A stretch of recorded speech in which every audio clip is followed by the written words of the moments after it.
All right, let's dive right in. Today we're going to talk about something pretty profound, something many of us wrestle with, the purpose of pain. We're going to explore a way of looking at suffering that might just change everything. So, I want to start with a big question, one that really gets to the heart of what we're talking about today.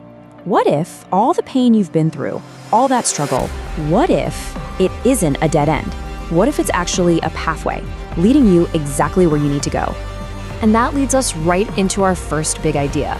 We're going to try and uncover this concept that pain, even the most intense kind, actually has a hidden purpose.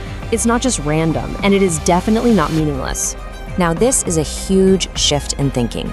Instead of seeing trauma as just some chaotic, awful thing that happens to you, this is about seeing it as a powerful catalyst, something that happens for you. So, what do we really mean when we say catalyst? Well, think of it as the force that just stops you in your tracks. It makes it impossible to keep going the way you were. It compels you to finally turn around and look inward, to confront those fears you've shoved down, those emotions you've locked away, and yeah, the hard truths you've been avoiding for maybe your entire life. And that's really the core of it, isn't it? Your pain becomes the engine, the fuel for your own growth. It's the thing that forces you to start searching for light when you're surrounded by darkness. I mean, without that push, a lot of us would just stay comfortable, right? But we wouldn't grow. Okay, so if pain is the catalyst, how does this whole transformation actually happen? What's the mechanism? Well, this next section gives us a really powerful metaphor to work with. The soul's refining fire. So here you've got two completely different ways of looking at life's hardships. On one hand, you can see challenges as roadblocks, just dead ends that halt all your progress. But with this new perspective, you start to see them as tools, the exact tools you need actually to shape and refine who you really are. So every difficult moment, every heartbreak, every single setback, it acts like the heat from a blacksmith's forge. It is intense, it's deeply uncomfortable, but it's there for a reason, to purify. And what's getting burned away in this fire? Well, it's not you. It's all the stuff that isn't the real you. It burns away the illusions we have about ourselves, the falsehoods we've been clinging to, and all those unrefined beliefs that have been holding us back from who we're meant to be. You can almost see the process laid out, right? It starts when you make the choice to really confront your pain, to look it in the eye. That's the fire. And that fire starts to refine your beliefs, burning off everything that's not true. And what's left behind? Your core, undeniable truth. And this brings us to probably the most crucial part of this entire journey. This is not a passive process. It doesn't just happen to you. It takes a conscious decision on your part. It is about choosing to ascend. This all raises a really fundamental question, doesn't it? Why? Why does it have to be this way? Why is suffering so often a requirement for this kind of deep, meaningful growth? Well, the answer seems to be woven into the fabric of the universe itself. It's simple, really. Growth demands resistance. A muscle has to push against weight to get stronger.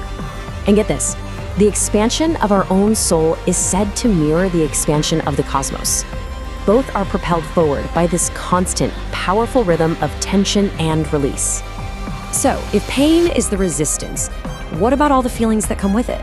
The sadness, the anger, the despair, they're not your enemies. They're not there to break you.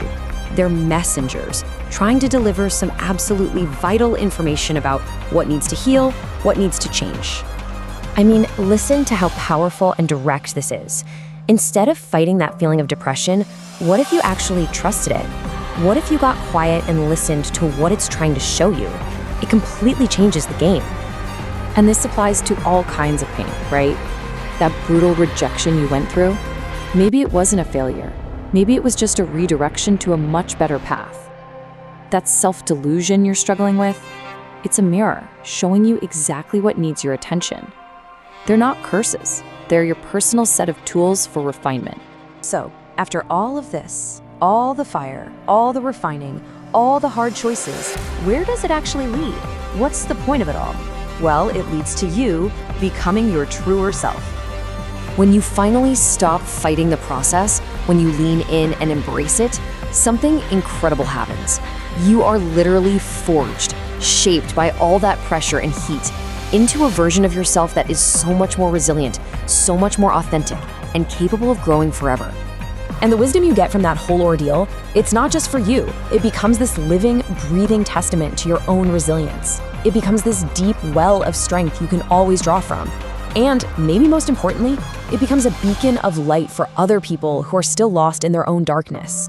And that's how your personal story connects to something so much bigger.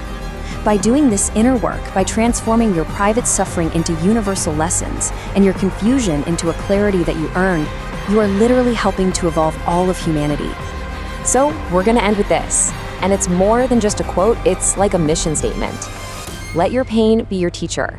Let your trials be the forge that shapes you.